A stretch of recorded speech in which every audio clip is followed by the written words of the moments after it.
রবিবারের সকাল মানে নানা কাজ, অন্য দিনের তুলনায় আজকে একটু কাজটা বেশিই থাকে।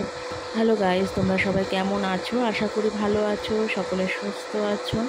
আমিও ভালো আছি। আর সকালবেলা ঘুম থেকে উঠেই ব্লগটা শুরু করে দিয়েছি।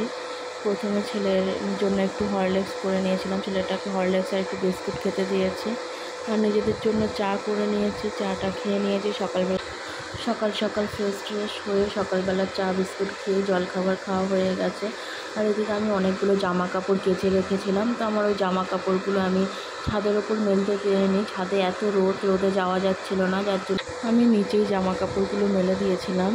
তো সারাদিন সকালবেলা ঘুম থেকে উঠে এত কাজ থাকে, তারপরে যদি শোনা যায় যে কিসের এত কাজ, তখন কেমন লাগে, মনটাই যেন খারাপ হয়ে যায় যে সারাদিন এত কাজ করার পরও যেন শুনতে হয় যে কোনো কাজই নেই। আর বেশিরভাগ টাইমটা তো মেয়েদের রান্নাঘরেই কেটে যায়। এই সকালবেলা জলখাবার করো, দুপুরবেলা রান্না বান্না, আবার যেন রাত্রেবেলা সন্ধ্যেবেলার খাবার, এই করতে করতে যেন সারাটা দিন রান্নাঘরেই সময় কেটে যায়। আর আজকে যা গরম পড়ছিল, রান্না করতে তো ইচ্ছে করছিলই না, তো কী করবো, তবুও তো রান্না বান্না করতে হবে।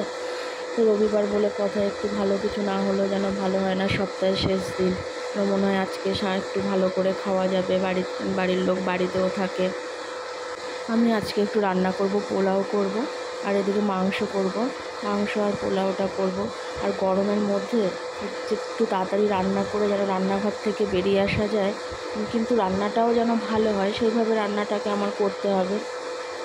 তার সঙ্গে একটু চিচিঙ্গে ভাজা করে নিয়েছিলাম, ডিম দিয়ে চিচিঙ্গে ভাজা করেছি। আর মাংসটাকে আমি প্রথমে একসঙ্গে সমস্ত মশলা দিয়ে মেখে ম্যারিনেট করে রেখে দিয়েছিলাম, যে যাতে মাংসের মধ্যে সব মশলা টশলাগুলো ঢুকে যায়। একভাবে কষিয়ে নিয়ে রান্না করে নেব, তাহলে রান্নাটা একটু আমার তাড়াতাড়িও হয়ে যাবে, দেরি হবে না। তো আমি ওই জন্য মাংসটাকে আগে মেখে টেখে রেডি করে রেখে দিয়ে ওই মাংসটা আমার ছেলে তো মাংস খেতে প্রচুর ভালোবাসে, ওর জন্য প্রতিদিন মাংস হলে ভালোই হয়। মাছটা পছন্দ করে না, তবু জোর করে খাওয়াতে হয়, মাছ না খেলে হবে না, ছোটো মানুষ, তাই মাছটাও খাওয়াতে হয় ওকে।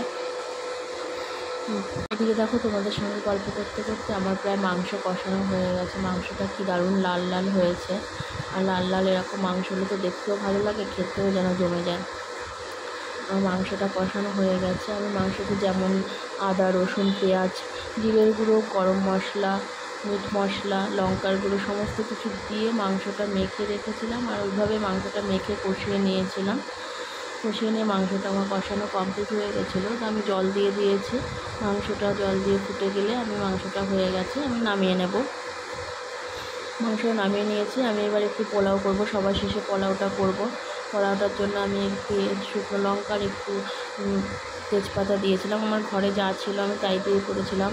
আর মাংসটাও আমার আগের দিনের আনা ছিল, আমি সেটা ফ্রিজে রাখা ছিল, আমি সেই মাংসটাই রান্না করেছি। আমি আর আজকে বাজারে যাইনি, তো আমার ঘরে যা ছিল তাই দিয়ে আমি আজকে রান্নাবান্না হয়েছে। আর পোলাওয়ের জন্য একটু কাজু আর কিশমিশ হলে ভালো হতো, কিন্তু ঘরে আমার ছিল না, তো আমি সে দিইনি পোলাওতে কাজু কিশমিশটা। আমার ঘরে যা ছিল তাই দিয়েছিলাম। আর আমি এটা গোবিন্দভোগ চাল পোলাওয়ের জন্য ব্যবহার করছি।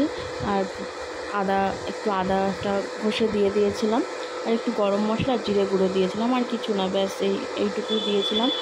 এবার পরিমাণ মতন যেমনভাবে চাল নেবে তেমন পরিমাণ মতন মেপেই জল নিতে হবে। যদি 1 গ্লাস চাল নাও তো 2 গ্লাস জল নিতে হবে, এরকম করে জলটা মাপ করে নিতে হবে। নিয়ে একটা মিষ্টি দিতে হবে, পোলাওটা একটু মিষ্টি মিষ্টি হয়, মিষ্টিটা দিলে একটু ভালো লাগবে খেতে।